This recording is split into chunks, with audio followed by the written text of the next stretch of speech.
সরকার জনগণের মাঝে বিভ্রান্তি তৈরি করেছে, কোন কথা বলেন এনসিপি, জামায়াত সহ বিএনপির অভ্যন্তরে তোলপাড় এবং বড় ধরনের পরিবর্তনের ইঙ্গিত। বিএনপির ভিতরে কিছু অস্বাভাবিক ঘটনা ঘটছে। এদিকে আজ সার্জিস হাসনাত বিএনপি দলকে নিয়ে বিস্ফোরক মন্তব্য করে কঠিন তুপের মুখে পড়ে। বিএনপি কর্মীরা সার্জিস হাসনাতের উপর আক্রমণ করে অসংখ্য এনসিপি নেতার খারাপ অবস্থা হয়েছে। দীর্ঘ অপশাসনের অবসানের পর সঙ্গতভাবেই এই নতুন সরকারের কাছে সাধারণ মানুষের প্রত্যাশা অনেক বেশি। আজকে হয়তোবা ভিন্ন কিছু করতে পারত, কিন্তু এই যে সুদখোর মহাজন ইউনূস, স্বৈরাচার সুদখোর ইউনূস, উনি যে আইনটি করেছে ভাই, সেম আইনে কিন্তু বিএনপি কিন্তু আইনটি প্রতিষ্ঠিত করে দিয়েছে, একদম সিল মেরে দিয়েছে।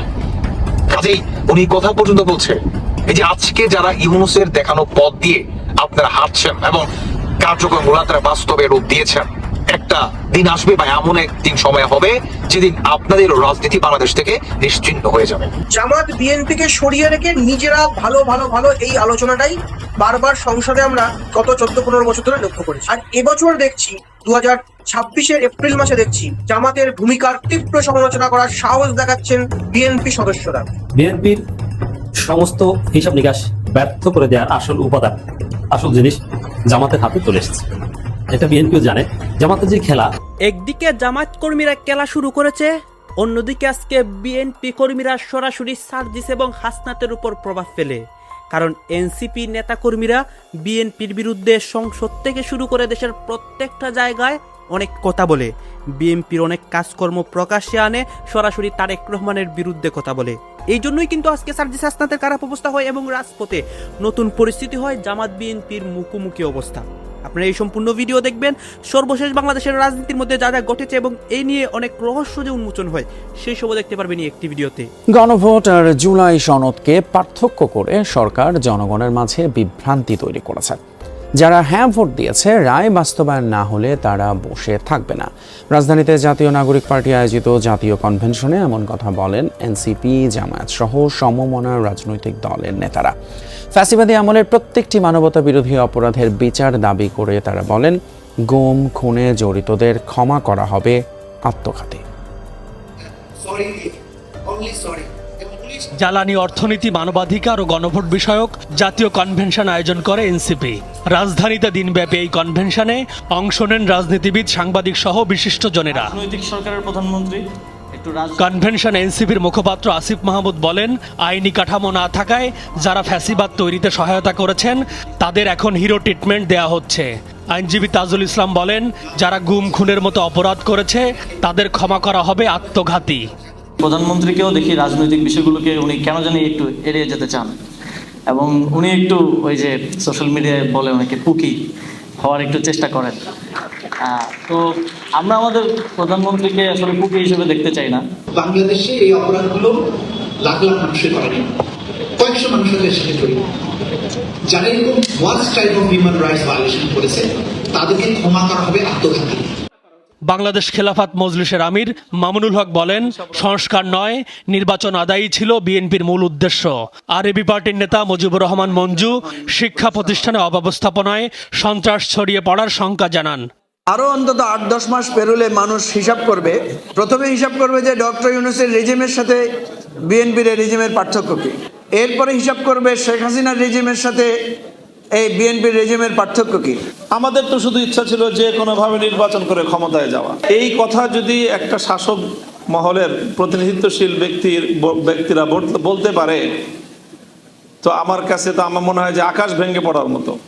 জামায়াতে ইসলামীর সেক্রেটারি মিয়া গোলাম পরোয়ার বলেন, নিজের ভোটের বিরুদ্ধে নিজে দাঁড়ানোই হলো অন্তহীন প্রতারণা। আর এনসিপির আহ্বায়ক নাহিদ ইসলাম মনে করিয়ে দেন, গণতন্ত্র হোঁচট খেলে জনগণকে বারবার রাস্তায় নামতে হবে।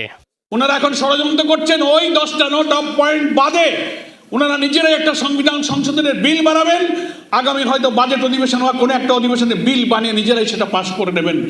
তাই যদি করতে চান তাহলে একটা অপরিণামদর্শী সর্বনাশা পথে আপনারা হাঁটলেন। প্রথম অধিবেশনকে সরকার ব্যর্থ করেছে, যে অধিবেশনে আমাদের আলোচনা করার কথা ছিল কিভাবে আমরা এগুলো বাস্তবায়ন করব, অধ্যাদেশ বাস্তবায়ন করব। এটা যদি অব্যাহত থাকে তাহলে রাজপথ, জনগণের আন্দোলনই কিন্তু একমাত্র আমাদের রাস্তা হয়ে দাঁড়াবে। এর আগে এনসিপি নেতারা বলেন, গণভোটের রায় উপেক্ষিত হয়, প্রত্যেক নাগরিক প্রতারিত হয়েছেন। আমাদের গভর্নমেন্টের অনেক মুড সুইং হয়, মানে গভর্নমেন্ট আসলে কি এটা বোঝা যাইতেছে না। বিএনপির সমস্ত হিসাব নিকাশ ব্যর্থ করে দেওয়ার আসল উপাদান, আসল জিনিস জামাতের হাতে চলে এসেছে। এটা বিএনপিও জানে। জামাতের যে খেলা, এটা স্পিকার ভালোভাবে জানেন। জামাতের যতটা আসন সংসদে আছে, জুলাই পরবর্তী বাংলাদেশের যে রিয়েলিটি এবং 2026-এর 12 ফেব্রুয়ারি নির্বাচনের যে রিয়েলিটি এবং ইউনূস সরকার যেভাবে বিএনপি মেটিকুলাস ডিজাইনে ইলেকশন ইঞ্জিনিয়ারিং করে বিএনপিকে ক্ষমতায় এনে দিয়েছেন, তাতে মেশিন জামাতের হাতে এখনো আছে। এতে জামাতের তেমন কষ্ট হবে না, খুব সহজেই বিএনপির যে খেলা, এগুলো জামাত জয় বাংলা করে দিতে পারবে। This is possible.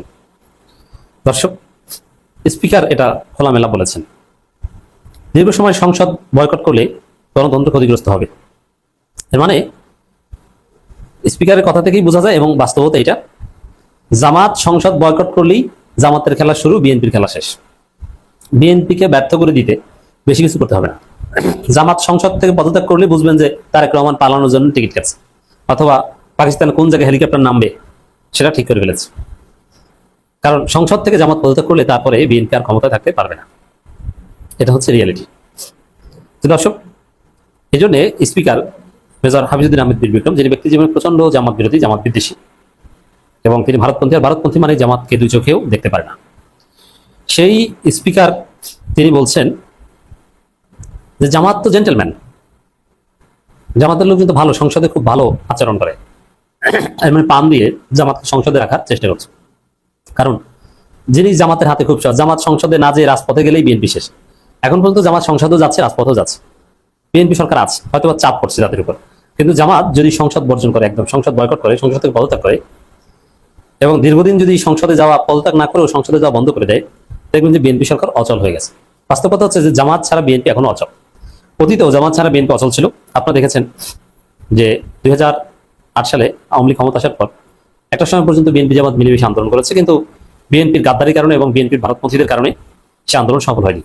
এবং বিএনপির ভারতপন্থীরা একটা পর্যায়ে জামাতের সাথে এমন দূরত্ব তৈরি করলো, তারপরে আন্দোলনের অবস্থা আরো খারাপ হয়ে গেল। আন্দোলনের ব্যর্থতার সম্ভাবনা আরো বাড়লো এবং ব্যর্থতার পাল্লা ভারী হতে শুরু করলো। সেই পরিস্থিতিতে বিএনপি জামাত অনেকটা আলাদা। যেমন 18 সালের পরে কিন্তু বিএনপি জামাত একসাথে কোনো আন্দোলন করেনি। বিএনপি জামাতকে দূরে রাখা সম্ভব হয়েছে। তাতে দেখেছেন যে বিএনপির যে আন্দোলন, ওটা কোনো আন্দোলন ছিল না। বিএনপি জামাত যেই দূরত্ব তৈরি হয়েছে, ভারত বলে দিয়েছে যে জামাতের সাথে মিশতে পারবে না, তাহলে তোমাদের ভবিষ্যৎ অন্ধকার, আমরা হেল্প করবো না কখনো। এরপরে আজকে যিনি তারেক রহমান পররাষ্ট্র উপদেষ্টা, হুমায়ুন কবির সাহেব, তিনি ভারতে যে মোদীকে সরাসরি মুচলেখা দিয়ে এসেছেন যে আমরা আমাদের তারেক আব্বা বলেছেন যে খালেদা জিয়া বা জিয়াউর রহমানের পথে বিএনপি চলবে না, ভারতের সাথে আমাদের ভালো সম্পর্ক থাকবে, আমরা ভারতের আনুকূল্য চাই। এরপরে জামাতের সাথে বিএনপির দূরত্ব মারাত্মকভাবে বাড়ল। তাতে আমরা দেখলাম তখন থেকেই বিএনপি অচল হয়ে গেল। রাতের ভোটের মাধ্যমে বিএনপিকে বোকা বানিয়ে আওয়ামী লীগ ক্ষমতায় আসলো। 4.5 বছর পর্যন্ত বিএনপি টু শব্দ করতে পারেনি, একটা হরতাল অবরোধ করতে পারেনি, এবং খালেদা জিয়ার মুক্তির জন্য একদিন হরতাল অবরোধ করতে পারেনি, খালেদা জিয়াকে মুক্ত করতে পারেনি, বরং আওয়ামী লীগের পিছনে পিছনে ঘুরেছে, শেখ হাসিনা পা চেটেছে। তাহলে বুঝেন যে জামাত ছাড়া বিএনপি যে একদম অচল, সেটা বুঝতে বড় বিশ্লেষক হওয়ার কোনো দরকার নেই। দর্শক, এখন বিএনপি ক্ষমতায়, এখনো এই সেম ইকুয়েশন, জামাত ছাড়া বিএনপি অচল। বিএনপি ক্ষমতায়, তারপরও জামাত যদি বিএনপি কোঅপারেট না করে, জামাত যদি সংসদকে কোঅপারেট না করে, সংসদ বর্জন করে, সংসদ বয়কট করে, সংসদ থেকে পদত্যাগ করে, তাহলে দেখবেন বিএনপি সরকার অচল হয়ে পড়বে। তো দর্শক, বিএনপির জন্য এটা একটা অশনি সংকেত। স্পিকার এটাই ইনিয়ে বিনিয়ে নানানভাবে বোঝানোর চেষ্টা করছেন যে বাবারা, আমার হাতে কোনো ক্ষমতা নাই, আমার আছে সম্মান। অথচ স্পিকারের অনেক ক্ষমতা আছে, কিন্তু একটা অজানা আতঙ্ক। আবার বলছেন যে না, জামাত ভালো, জামাত জেন্টেলম্যান। মাহাদি আমিন বলছে জামাত নাকি সংসদে গন্ডগোল পাকাচ্ছে, আর স্পিকার বলছেন যে জামাত সংসদে খুব ভালো ব্যবহার করছে, তারা দুধের ধোয়া, আল্লাহর ওলি। মজা না? দর্শক, এই কথার অর্থ হচ্ছে এটাই যে জামাত সংসদ বয়কট, সংসদ বর্জন কিংবা সংসদ থেকে পদত্যাগ করলেই বিএনপির সমস্ত খেলা ধ্বংস হয়ে যাবে, বিএনপি ব্যর্থ হবে।